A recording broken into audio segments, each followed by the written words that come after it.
June 1936, a woman named Rachel Mussolini, yes, the one married to Italian dictator Benito Mussolini, was planning a drive to Ostia, just a few minutes outside of Rome. As she sat at the breakfast table with her husband, Benito would wink at her and state, "I wouldn't be surprised if you had a very unusual experience today." This, of course, would puzzle anyone, but Rachel went on about her day, not knowing what to really expect, but it would be something she did not want, because as she got in her limousine and rode off out the city limits, the chauffeur came up on an unexpected traffic jam, and cars were backed up for miles. Outside the vehicles were local drivers, walking around cussing, while many of them opened up the hoods to their vehicle to try and figure out what the problem was. Rachel would demand to know what was going on, and the driver replied that everyone had seemingly broke down at the same time.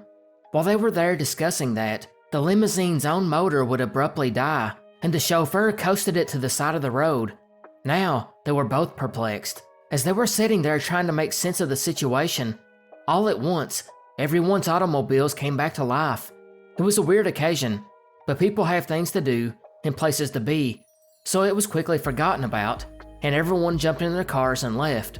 However, while this was indeed a strange incident, it was actually one of the few that had been going on that crazy year, because earlier that spring, farmers outside of Rome had begun to complain to local authorities about something, or somebody, killing their sheep, which was made only more odd by the fact that, in these muddy fields, there were no footprints or other clues ever found. They were often scattered all over the hills, and, upon closer inspection, showed no killing blows or marks. They seemed to have simply fallen over and died without a struggle. When authorities suspected disease, they began to perform autopsies, which they refused to disclose the findings. So as you may imagine, the locals were already on edge, and now rumors began to circle, and many began to speculate that these were not weird coincidences, and instead were related, and potentially caused by someone. Actually, the news became big and spread around the country and the Italian press, and before long, the general consensus on who was behind it fell on one man, that of Guglielmo Marconi. Some of you may be familiar with that name. He was one of the most famous inventors of the early 20th century, whose claim to fame is the invention of the radio, the king of audio until digital streaming came out over a century later. But why in the world would he be connected to the deaths of sheep and cars breaking down on the road? Well, that's because he had been testing out a death ray, or at least, that's what the rumors were. The story actually began in the 1920s, when Marconi, being the genius he was, actually predicted radar being invented almost 2 decades before it became a reality. He stated at a speech in 1922 that after studying these waves, he began to notice that sometimes they would reflect off metal objects miles away, and he speculated that it should be possible to design a machine which would send out these rays in any direction and hit something, say a ship, and then reflect back to the receiver, letting that person know of a ship in the nearby sea, even if it was in foggy weather or at night, thereby making it much safer. Marconi, though, was too wrapped up in his own pursuits of shortwave radio to bother pursuing it. It wasn't until the mid-1930s, after he had basically finished with the radio project, that he put all of his focus into creating a radar. Little did he know that British scientists had already been working on it for a few years and were making great strides. Marconi, however, was starting from scratch, and he soon got the attention of Benito Mussolini, and although Marconi was appreciative, he was cautious of accepting or endorsing Mussolini for obvious reasons. Not to mention, Marconi was apolitical. He actually put off several invitations to meet him for 3 years, but as Marconi's fame grew, and after Mussolini heard he was working on a radar, he told his aides that Marconi should get anything he wanted, and one of his requests was to fly planes back and forth over his laboratory while he tried to bounce microwave beams off of them. It was at points of this experiment that Marconi made a horrifying discovery. Local farmers were really upset because these microwaves, coming from Marconi's lab, were killing many of the livestock in the area.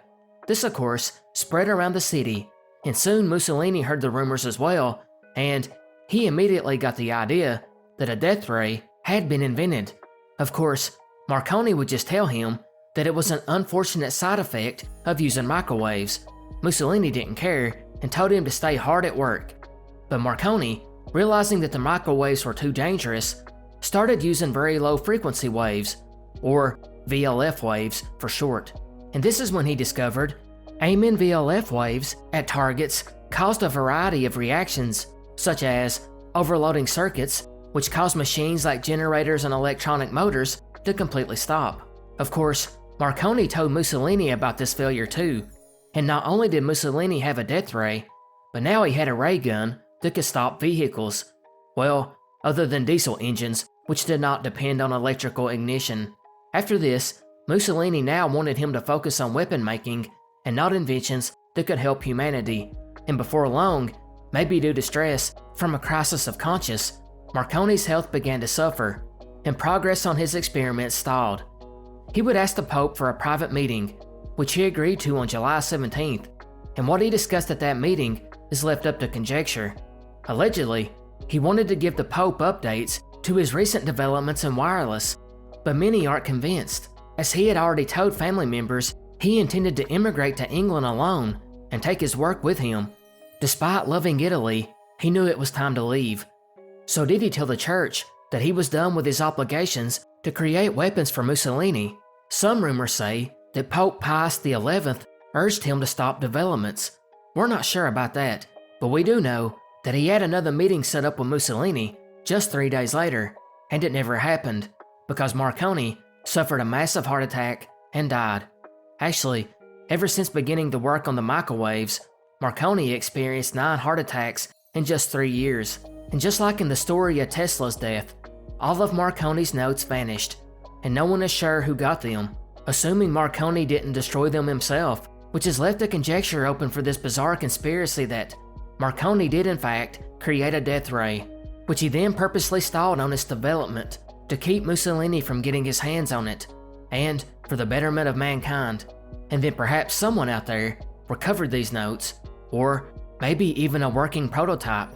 But is there any truth to this wild story? The answer is most likely not. Actually, the death ray was a common trope that was tossed around a lot in the 1920s and 30s. Not only was Marconi supposed to have created one, but so did Tesla, Harriet Grandel Matthews, Edwin R. Scott, and Eric Greichen. So it was almost certain that it was nothing more than fiction. The Hedgehog Bear is one of the more obscure cryptids, known from a single account by legendary frontiersman John Grizzly Adams, a seasoned mountain man with an intimate knowledge of the North American wildlife. Adams allegedly encountered the creature in southern Oregon, near Upper Klamath Lake. The sighting was recorded by his biographer, Theodore H. Hiddle, and has basically remained a cryptid mystery ever since. According to Adams, the animal bore a striking resemblance to a hedgehog, except for its head and its feet, which were unmistakably those of a bear. Unfortunately, the description ends there, and we don't know why that is. It might just be that it was such a brief encounter that he didn't get a great look at it, or it could be one of the few animals he wasn't able to capture, which didn't allow him to study it well. All he said for sure was it was one of the nondescript wonders of the Pacific coast, his quote. Considering his extensive experience with wildlife, the claim, of course, has a lot of credibility. He was not prone to mistaking known species for something extraordinary, making this account difficult to dismiss outright. However, it's the only recorded sighting. Cryptozoologist Matthew A. Ball has suggested that the hedgehog bear may have been a bear suffering from a severe skin condition like mange. If patches of fur had fallen out while coarse tufts remain, the result could have resembled the spiny coat of a hedgehog. Other possibilities include a misidentified porcupine seen at an odd angle, or perhaps even an unknown species of rodent, or something like a weasel or badger. However, other cryptid enthusiasts like to point out that Adams's account did not come with a sensational description. There are no embellishments, no claims of a monstrous size, or any supernatural traits, just a strange encounter that defied easy classification, which, again, lends to credibility.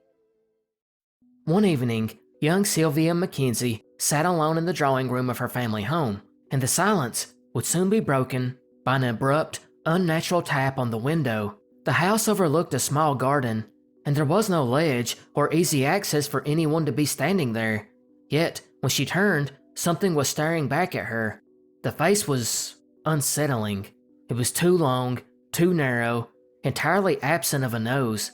Its pale eyes slanted at an inhuman angle, set far apart, filled with something both knowing and cruel.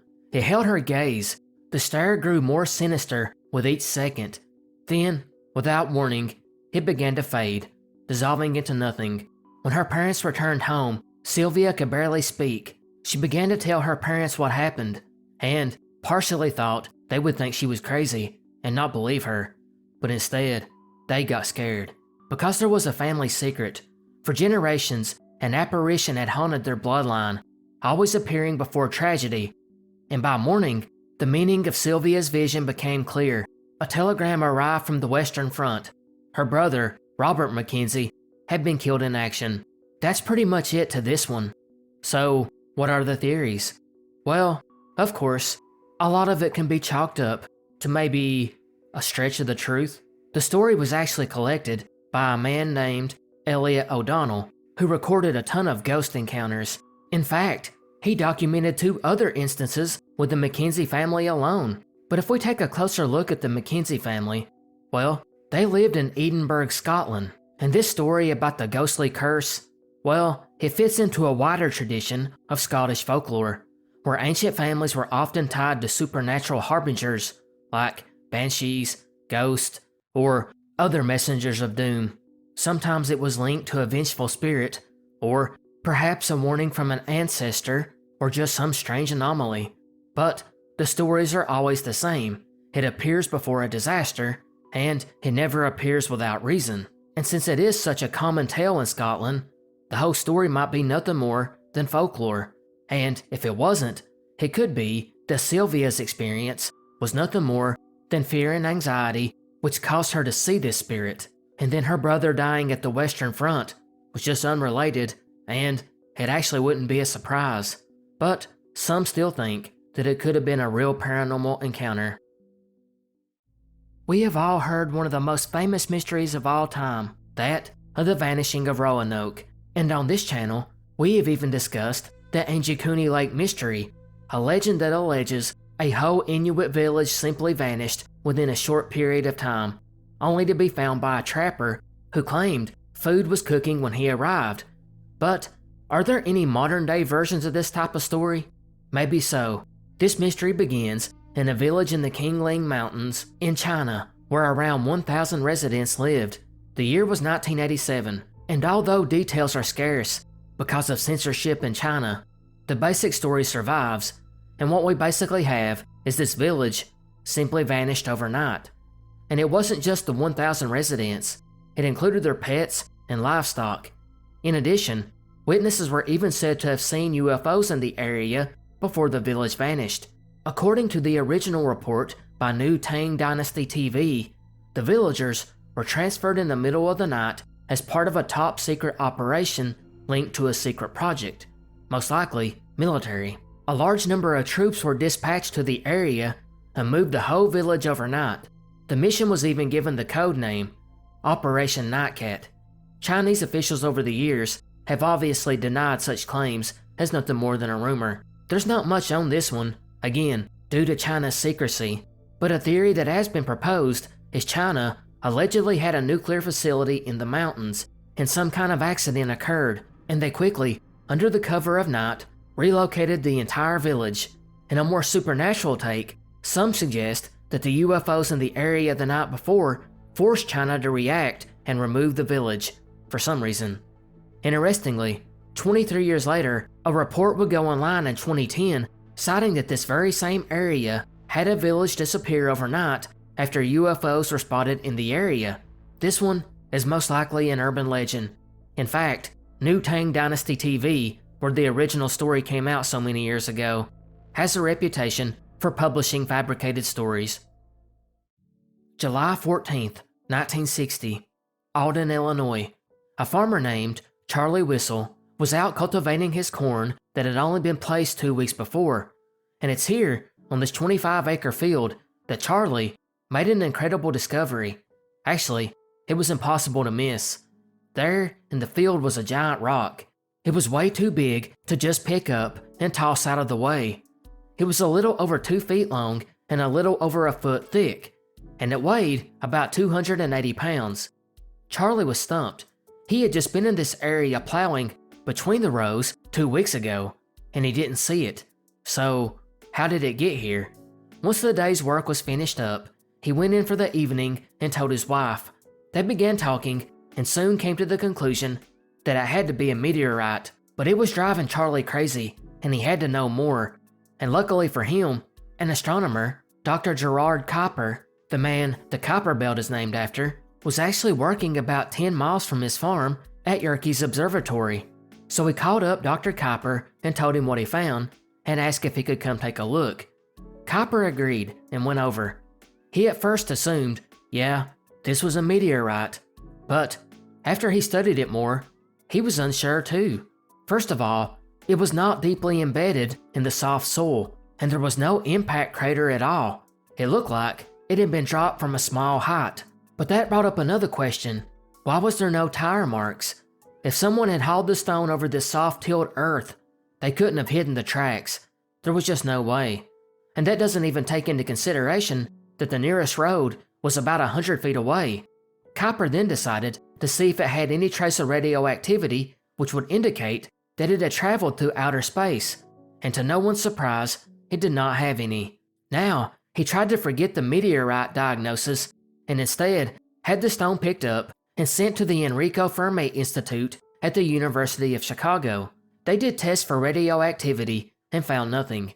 They did, however, find that the stone was a mass of dolomite, which as far as we know, is only found on Earth. So at least now they knew that we're working with a rock that didn't come from outer space. But it still left the question, how did it get there? So they went back to the field and looked, and they did notice that the condition of the corn stalks on one side of the stone's location had been affected, and from that they concluded that the stone had reached the spot about a week after Charlie had planted the corn. Perplexed, Kuiper and his team went back to the meteorite theory and suggested maybe it had broken off when the meteorite entered the atmosphere and shattered. But when they searched the wider area and could not find any impact marks, they finally completely gave up on the meteorite theory. They were left with 2 other theories, and one is pretty crazy. The first one was easily ruled out. That was, someone used a crane. First of all, we have to go back to those vehicle tracks. There were none, and over this freshly plowed dirt, it just wasn't possible to not leave tracks, especially when the road was 100 feet away. But there was another reason. They would do experiments which showed that the stone had been dropped from a height of at least 200 feet, which would have taken a special crane and quite a bit of maneuvering to pull that off, not to mention all the time that it would have taken, when another crane could have simply picked it up and dumped it off the side of the road. The final theory was the crazy one. It was dropped off by an aircraft flying overhead. Why it would do this, or why it was even carrying it, I have no idea. But no one else had one either, nor did they have a better theory for why this stone was dropped off in Charlie Whistle's field.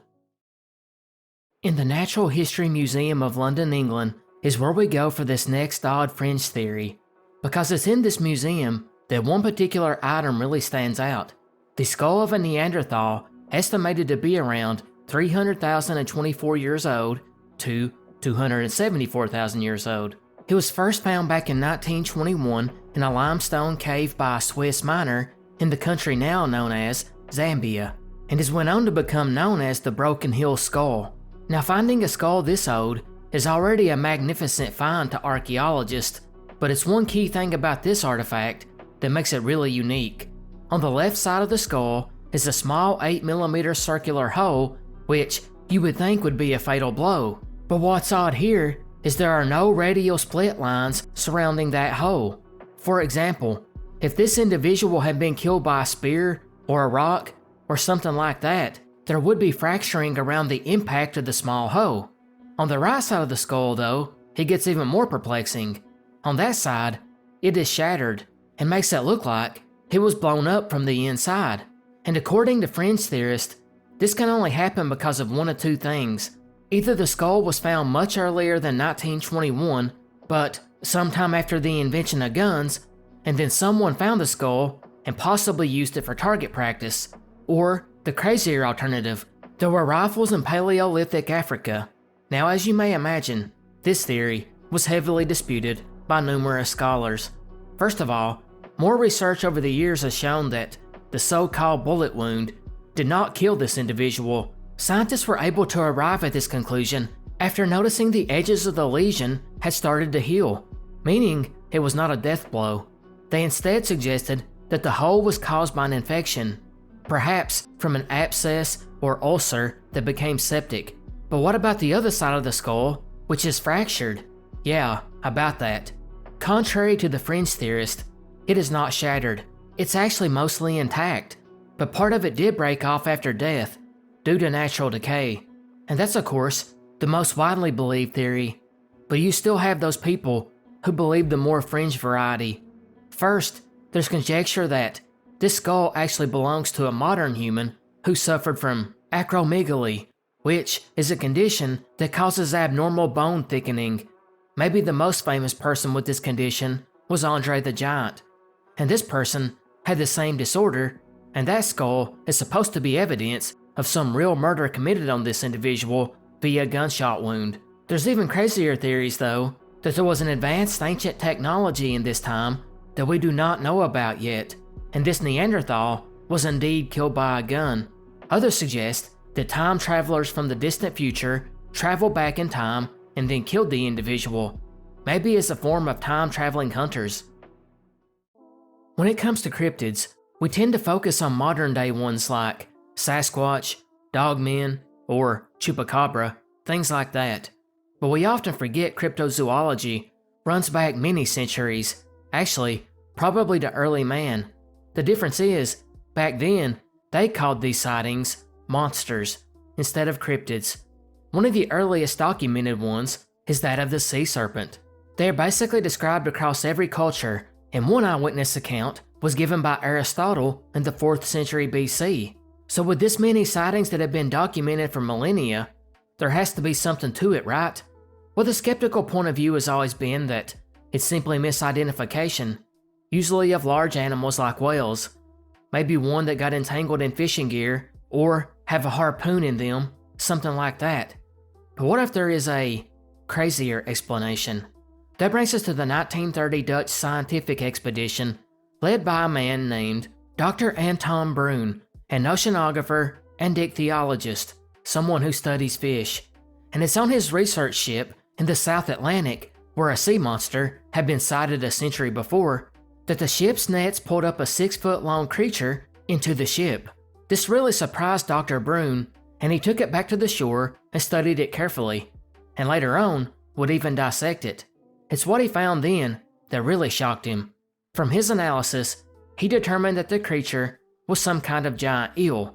But the crazy part was that this 6-foot-long eel was in the larva stage. Dr. Bruun was perplexed at how this could be, because the giant moray, which is the largest eel in the world, only gets up to a little over 10 feet long, with the biggest ever recorded at 16 feet. And that type of eel in the larva stage is only 3 to 4 inches long, which of course means the larva eventually grows to 30 times its size. And that brings us back to Dr. Bruun's theory. If he really discovered a 6-foot-long eel in the larva stage, then it must stand to reason that this baby eel would at one day reach 180 feet in length, or at the bare minimum, 50 feet. And because of that, Dr. Bruun believed he had finally solved the age-old question of the mythical sea serpent. It was really just a giant undiscovered eel. A super eel, if you like. Dr. Bruun did believe that a full-grown specimen would eventually be found or spotted in the future, but that is yet to happen. It's worth pointing out again that Dr. Bruun was a legit biologist who specialized in the study of fish, so his findings are very important in this, which leads us directly to the first theory that the larva was a true eel, and it would have most likely grown somewhere between 110 feet and 180 feet, and this giant eel just hasn't been discovered yet. There's never been a carcass washed ashore, nor had they been caught on camera, and that's most likely because these eels, if real, are living way down in the very low depths of the ocean, which have not been explored. Others suggest, however, that the specimen was actually a spiny eel, and if that is the case, much of their growth occurs before the larva stage, which will mean that the 6-foot larva he found was actually close to the same size it would be once it was fully mature. In 1922, the publication, Adventure Magazine, would present a fascinating story written by a traveler named William Thompson. Thompson had just 2 years prior made his way through Mongolia when he stopped at a location known as the Tuerin Monastery, and it's here he would run into someone you wouldn't at first expect. He was a man named John Spencer, who was actually a gun and drug dealer. Spencer, it turns out, was actually on a run then from Manchuria to Tibet, and Spencer would share an incredible story with Thompson. He would relay that while on one of his drug or weapon runs, he became ill and developed a high fever, which eventually led him to fainting. It was then that some lamas found him. These Tibetan priests had seen him collapse on the path to their monastery, so they took him in. After nursing him back to health, Spencer got to his feet and began showing an interest for the monastery and its surroundings. He one day decided to go for a walk near it just to see what was all outside. It was here he found a rotten staircase that seemed to lead underground. He reached down to grab the door handle, and the little metal door opened pretty easily. He walked down to find an unusual shaped room that had about a dozen or so walls, and on each wall was the paintings of the signs of the zodiac. Spencer remembered vividly the sign of the Taurus, which was his sign. Wondering what he had came across, he began running his fingers over the shapes, and when he touched the Taurus symbol, he felt a wall begin to move. Behind it lay the entrance to a corridor, and just like that, in Dungeons & Dragons fashion, he discovered the secret passage. Spencer stepped into the hall and found it illuminated by a weak green light coming out of the walls and ceiling. As he walked through, he saw paths splitting off into different directions, but he decided to stay on the main path, and after a while of walking, he came to a room with a brighter light. It's in this room that things got really strange. On one wall in the room, there were 13 coffins floating above the ground about 1.5 feet high. He walked over and lifted some of the lids, and inside, he discovered bodies of monks. Lifting more lids revealed bodies of men and women in well-preserved clothing, but it was the last coffin that was very odd. In it was the body of an unknown being dressed in something silver, and instead of having a normal head, it had this silver ball with round holes for eyes, and an unidentified thing sticking out in the place where the nose should be, which had 2 little holes for nostrils. But strangely, the being had no mouth. Spencer was in awe, and he wanted so badly to touch this thing, but when he reached out, the eyes on the being opened widely and green light shot out of them. Spencer was terrified and dropped the lid and ran outside as quickly as he could. He hurried back until he found one of the lamas, and he excitedly began telling him about what he had seen. The priest simply said that due to Spencer's fever, he was just imagining the whole thing. Spencer wouldn't believe that though. He begged the lama to go back with him, and he eventually did. They soon made the walk into the corridor, which ended in a room with an altar, which Spencer had previously not seen. Mysteriously, the coffins on the wall were not there. However, on a bookshelf by one of the walls were 13 little coffins. These things, though, were only about 4.5 inches long, and inside them were little figures. They were the exact copies of what Spencer had seen the first time he was in there. The Lama looked and smiled and said, "This is what you really seen." He went on to explain they were models of personalities that enriched their country with wisdom, and now they worshiped them. The one with the silver head was the great master who came from the stars. He then pointed to a painting on the altar, and Spencer noticed that it was the symbol of the Taurus. Spencer then went on to tell Thompson he had not seen a hallucination, and distinctively remembered walking through the underground tunnel, and he knew everything he seen was real, and he believed the Lama had purposely took him to a different chamber just to confuse him, because the Lama opened a wall to the right opposite to the entrance, while the wall that Spencer had opened was to the left.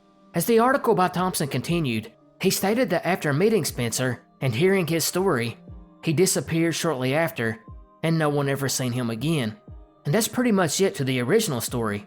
We still don't know exactly what it was that Spencer allegedly seen, but there has been speculation over the decades Czech cryptozoologist, author, and explorer Ivan Mackerel took 3 separate trips to Mongolia between 1990 and 2004 and had a rather unique take on the whole story.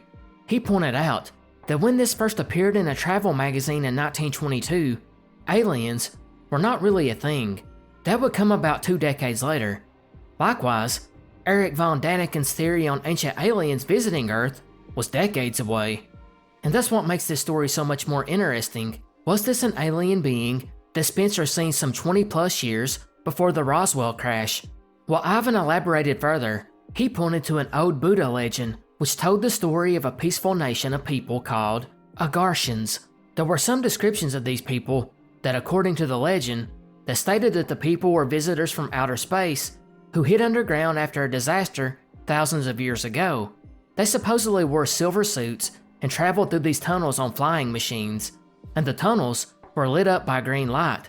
They apparently did come above ground occasionally to keep contact with humans, and it was right around the same time that Thompson was telling his story in 1922 that other stories of alleged sightings of UFOs in Mongolia began popping up. In one book from 1923 called Beast, Men, and Gods by Ferdinand Ozendowski would tell accounts of unknown vehicles flying above the mountain peaks and then descending into the depths of the earth. 5 years later, Nicholas Roerich would write a book simply called Heart of Asia, in which he detailed, quote, objects of a round shape with shiny surface appearing over Mongolia. Anyways, back to Ivan. He was curious about these stories and the story that Spencer had told Thompson, so he would document his search for this underground temple. Although Tuerin Monastery was already officially lost by the time he got there in the early 90s, just like a lot of the old monasteries there.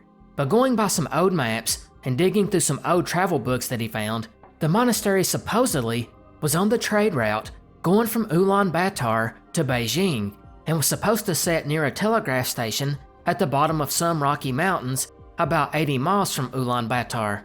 So Ivan began asking locals about it, and they relayed that at one time, all the locals worshipped statuettes of strangers in silver suits with round heads, and apparently they even made little figurines of these statues that were traded on the black market to foreign travelers, like Ivan, because allegedly they had been stolen from some of the local monasteries, so it had to be kept on the down low. These little 4-inch figures were created in the exact description that Spencer gave of the silver humanoid being, and the figures did look like they were wearing spacesuits. Ivan would state that he did not buy one because he did not have the funds on him at the time. The group eventually did find a local though that said that the monastery they were looking for had long been destroyed, apparently by the Russian communists. This man did end up taking them to show them the ruins. He went on to tell them that he had at once served here, but he had never seen any of the underground crypts that they described in the story. In fact, this man stated that it would have been impossible to hide because this area was not isolated. In fact, it was surrounded by many houses and many people. Regardless, Ivan and his crew would search and never found a mysterious staircase. However, the story would take a weird turn when one of the men began using a dowser to find underground spaces. The rod finally moved over a spot covered in grass, and the crew slung a shovel in the dirt, and that's when the driver that brought them began waving his arms anxiously, telling them to stop. Ivan and his men turned around to see several riders on horses on top of a hill behind them, just staring. It was then that the driver told them this was holy ground and digging was absolutely out of the question. And since many foreign researchers had already disappeared in the area looking for underground monasteries, Ivan and his team backed off and soon left the area. So this one is a pretty crazy story, but what to make of it? Was there really some type of alien humanoid stored in this underground passage? Well, obviously, the most plausible theory was this was nothing more than a work of fiction. Actually, the adventure magazine that it was found in was actually a pulp fiction publication, and there's never been any proof that John Spencer or William Thompson even existed. The problem was when later writers repeated the story, or cited it as a source in their publications without ever actually checking to see if the story was true. This was especially the case when it came to authors of UFO books. Others believe the story may actually be based on folklore from the area, and the main characters John Spencer and William Thompson were were just thrown in to tell the story, so basically, like a loose adaptation of the legend. However, for a few ufologists, the story is used as proof of ancient alien visitors. The Gelatinous Cube of London Bridge is a cryptid sighting by two brothers walking along London Bridge looking down into the waters of the River Thames. I could not find a date on this one, but from the cell phones that come up later, I assume that it was in the past few years. As the boys stared down at the water, they noticed something odd moving against the tide. It appeared to be slowly swimming along the murky water to the left of the bridge. They stated it had a slightly elongated head, square in shape, and grayish in color. It lacked easily recognizable features on what they assumed was its head. There were also numerous green tentacles on the lower portion of the creature, which they estimated to be about 5 foot long and as thick as the average man's body. One of the brothers even noted that he thought that the entity looked mechanical, in spite of the fact that he was certain what he was looking at was biological. They watched and watched as this thing submerged and resurfaced a few times for about a minute before it completely disappeared. Apparently one of the brothers, named Lowe's, had tried to get a good photo or video of this creature, but because of the distance and quality of the cell phone cameras, the pictures didn't show anything. Also of note was the small crowd of people who had all stopped to watch this thing. They all then hung around and talked afterwards about the sighting. That would be it until the following year, when Lowe's and his son were beneath the same bridge, this time looking for old coins and other old historical items, when his son became hysterical with fear and asked Lowe's to take him back from the area as something was watching them. Interestingly, Lowe's had never told his son about the sighting from the year before, and he cannot be sure if the incidents are related. So what did Lowe's and his brother see? Coincidentally, in 2014, a giant bell jellyfish was photographed, and while this was highly unusual in the area, it goes to show it can happen, which also means that it could be what Lowe's seen, or it might have even been a giant squid. But Lowe's description does vary a little bit from both of these. Others suggest that the two brothers actually witnessed nothing more than a floating tree stump, or some kind of other debris, while others suggest it was an undocumented animal sighting, aka a cryptid. The Burned House Horizon is one of the most perplexing archaeological enigmas of Neolithic Europe.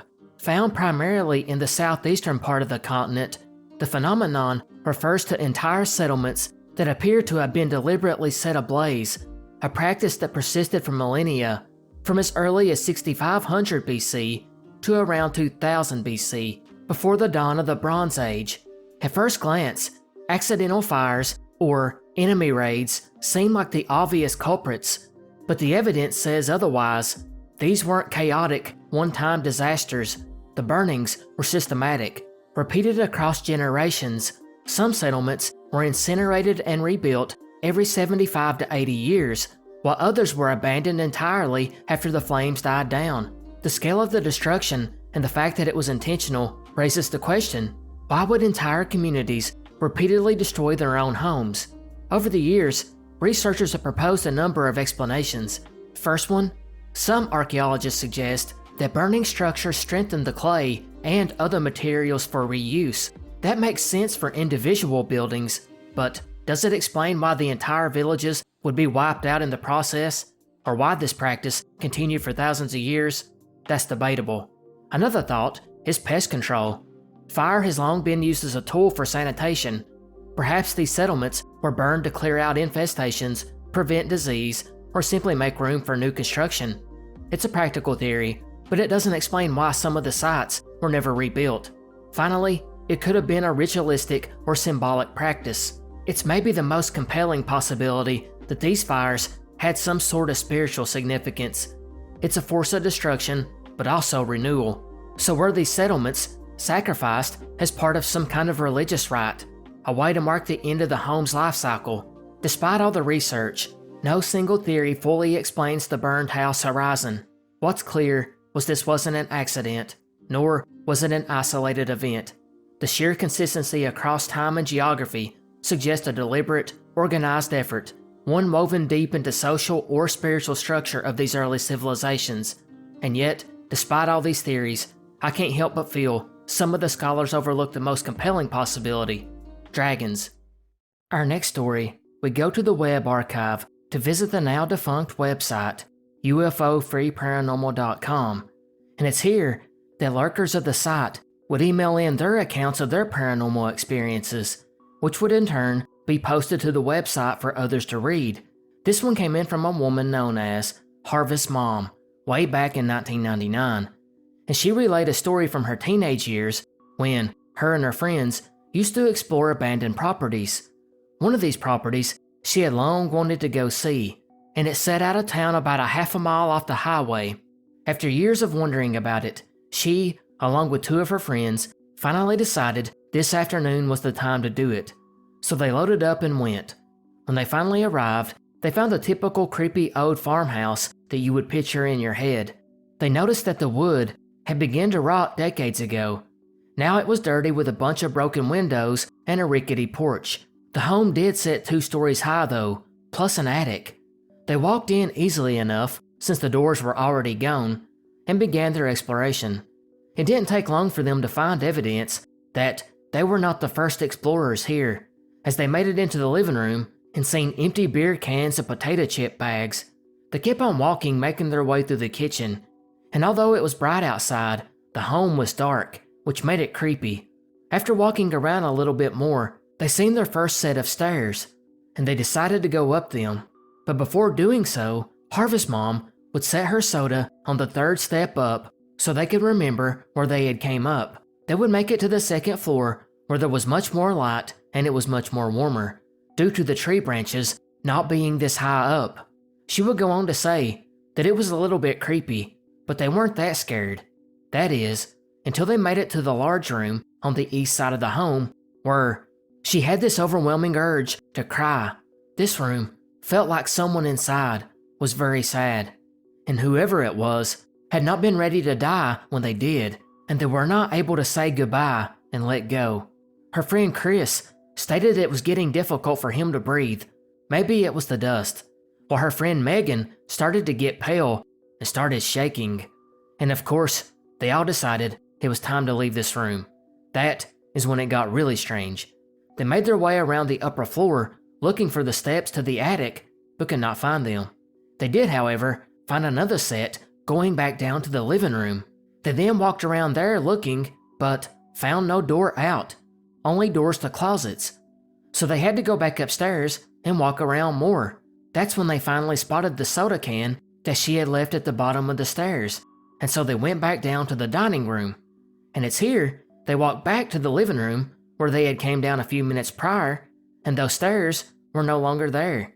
And if you're thinking she was simply confused, she noted that the same junk that had been laying on the living room floor was still there, but the stairs had vanished. So one of them, Megan, went back to the upper floor to look for the stairs, while the other 2 remained downstairs, and the 3 tried to find them together, but never could. And that's when they heard something coming from that room that they felt the sadness in, and that was the sound of a soft cry. Of course, they all left after that. As Harvest Mom would note, she felt like they intruded on someone's afterlife. And although they revisited several of the abandoned homes in the area, they never went back to this one. Although a year later on Easter, Harvest Mom decided to go leave a fresh bouquet of daffodils on the porch. And when she got there, she found Chris and Megan had also brought flowers. She closed by stating, they all felt like they had made a connection in the home that day. So what in the world happened? The most obvious answer is these old houses, which sometimes were built in multiple phases, were often left with secret rooms and hidden staircases. Or you could even have an unusual layout. And the mystery stairs was simply hard to locate because of the decay of the home, not to mention the poor lighting downstairs. As far as the noise goes, they may have already been expecting a ghostly encounter, which led to the misinterpretation of a noise they thought was crying. Or maybe it was a paranormal encounter, and some strong emotional event occurred in that room. We have discussed Charles Fort many times in this series, as he was one of the biggest collectors of supernatural incidents, and his name has even led to the term Fortean phenomena. And it's in this collection we find his wild men reports, which Fort claimed there were many. In fact, there were more than 10 alone in England in 1904 and 1905, and we are going to take a look at one of those. The book that this is found in is called The Rough Guide to Unexplained Phenomena 2, and cites an article from the East Anglian Daily Times on January 12, 1905, which tells the story of a wild man who came into the village of Cheadle in the greater Manchester area. But this wild man was not so much wild in the civilized sort of way. He was just very out of place. With him, he carried a book of unknown writings, drawings, and symbols. In addition, when authorities talked to him, he spoke in an unknown language. Where this man came from is unclear, and where he went is also unclear. Although, going by other wild man encounters from the time, the man most likely ended up in a mental asylum. I tried finding this exact article in the newspaper archive, but I was only able to view a couple of pages before I needed a subscription to view more. I did, however, do a search of keywords from this case on that particular edition of the newspaper, and I could never find a match, so I'm unsure that it's really there. Regardless, there's precious little in the way of details on this one, but we'll go back to Charles Fort for a second, because it's in his collection of these wild men sightings that he would speculate his own theory. Fort believed that these wild men showed up via teleportation. He did not think they were mentally unwell men. Instead, he believed they were plucked up from another location, perhaps in another dimension altogether, and they were transported somewhere they had never been or never heard of, which could explain why the men were reportedly confused, detached, and out of place. He further elaborated that upon having these strange appearances of wild men, more than likely, somewhere else in the world, or that other dimension, would also be researching an equally baffling disappearance. However, many still believe that this mystery man of Cheadle was just an ordinary man, maybe a vagrant, suffering from a mental illness, or was simply disoriented. That brings us to the end of this edition of the Obscure Unsolved Mysteries Iceberg. We are now about halfway through Layer 4. I hope you guys enjoyed. Goodbye, and good night.